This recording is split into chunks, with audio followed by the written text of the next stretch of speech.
টয়লেটের গন্ধ আসে, ওর ভিতরে আমার ভাইটা ঘুমায়। টয়লেটের গন্ধ বেরোচ্ছে, ঘুমাচ্ছে, ওখানে খাচ্ছে, স্যান্ডেল বানাচ্ছে, ছাগলের দেখাশোনা করছে, এইভাবে স্ট্রাগল করে আজকে আমাদের এই যে দেখছেন এই অবস্থা। এতটা পরিশ্রম করছে। আমি তো ইন করে স্যুট বুট পরে তো আমি তো সুন্দর চাকরি করছি, সুন্দর লাইফ লিড করছি। 3 মাসের মাথায় ও বললো যে আমি ফ্রিজ বানাবো। আমার চোখ কপালে, তুই ফ্রিজ বানাবি? কিছু জানিস? কেমনে বানাবি, কি করে বানাবি? যে না আমি বানাবো, বলছি যখন বানাবো আমি সব জানি। ওইভাবে বানালো। ফ্রিজ তৈরি হওয়ার পরে তো আপনার দেখা গেল যে আমাদের গ্রামের মধ্যে তো সবাই জানে যে কাউসার ফ্রিজ বানাইছে। বাপরে বাপ, ফ্রিজ বানাইছে। ছোট থেকে যে 2 ভাই একসঙ্গে ব্যবসা করব, পরে ওকে বললাম তুই চাকরি কর, আমিও চাকরি করি, কিছু ইনভেস্ট করার মতন আর কি অ্যামাউন্ট জমায় তারপর ব্যবসা করি। কিন্তু ও তো নাছোড় বান্দা, ছোট থেকে যখন যেটা করে ও ওইটাতে আর কি লেগে পড়ে, না আমি এটা করবোই, চাকরি করে টাকা গুছাবো তারপরে ব্যবসা করব। এই চিন্তা করলে আজকে আমার এই ব্যবসা কিন্তু দাঁড়াতো না। তো অনেক নিষেধ করার পরেও শুনবে না, কি ব্যবসা করবি, এই জুতার ব্যবসা করব, তাও বাধা দিয়েছি, সরাসরি প্রোডাকশনে যেতে চাই, নিষেধ করি, পরবর্তীতে ওইটা করবে না, তাহলে কি করবি? আমি চাকরি করবোই না, ব্যবসা করব। খামারে চলে আসলো, ছাগলের খামার দিলাম,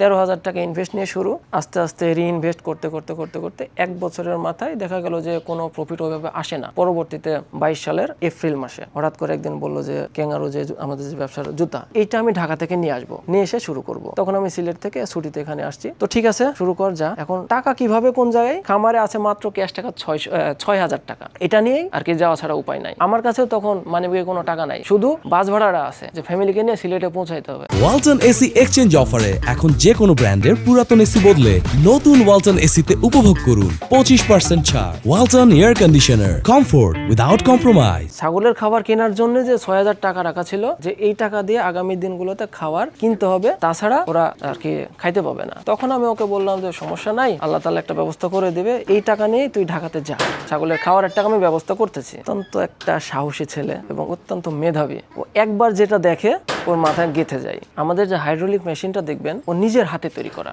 সবাই তো চিন্তা করে মার্কেট থেকে আমি মেশিন কিনে এনে আমি প্রোডাকশনে যাব। ও চিন্তা করছে আমি প্রোডাকশনে যাব, ঠিক আছে, কিন্তু এত টাকা দিয়ে মেশিন কিনবো কেন, আমি নিজে বানাবো, কারণ ও একজন ইঞ্জিনিয়ার। ও যখন যেটা মনে করছে আমি এটা করব, ওটা করবে, আমরা সবাই জানি। এই জন্য প্রথমে যদি বলি না, পরে বাধ্য হয় হ্যাঁ ঠিক আছে করো। গেল, নিয়ে আসলো, রাতে মার্কেটে নিয়ে গেল, গিয়ে বিক্রি হয়ে গেল। পরের দিন আবার গেল, গিয়ে 5 ডজনের কাছে 6 ডজন নিয়ে আসলো। এইভাবে কয়েকদিন চলার পরে আমার সাথে কন্টাক্ট হলো যে কি অবস্থা। যেমন তো প্রথম দিনই তো 800 থেকে 1000 টাকা আমার লাভ হয়েছে। তাহলে তো 5,000 টাকার খাওয়ার আমি যদি ছাগলের পিছনে ইনভেস্ট করি, আমার 6 মাসে তো আমার 1,000 টাকা আসবে কিনা ঠিক নাই, কারণ বাচ্চা হয় মারা যায়। তাহলে তুই এটাই কর, তো পাশাপাশি এটা কর, দেখি কি হয়। 2-4 মাস দেখি, মার্কেটটা বুঝি। পরবর্তীতে 2 মাস 3 মাস করে যাইতে মার্কেটটা গুছিয়ে আসলো। তারপরে আমাকে বললো যে তাহলে একটা কাজ করে, অনেক কিছু তো বুঝলাম, এখন তাহলে প্রোডাকশনে যাই। প্রোডাকশনে যাবি, মেশিনের তো দাম অনেক, এই সময় তো টাকাও নাই হাতে, আমার কাছেও টাকা নাই। বললো যে তাহলে আমি একটা কাজ করি, কাটিং করা সোল, ফাইবার, ফিতা সবকিছু রেডি পাওয়া যায়, আমরা শুধু এখানে ফিটিং করবো। ঠিক আছে কর। তো ওইভাবে ফিটিং করে আমরা মার্কেটে ছাড়ি। একটা বব মেশিন নিয়ে আসা হলো,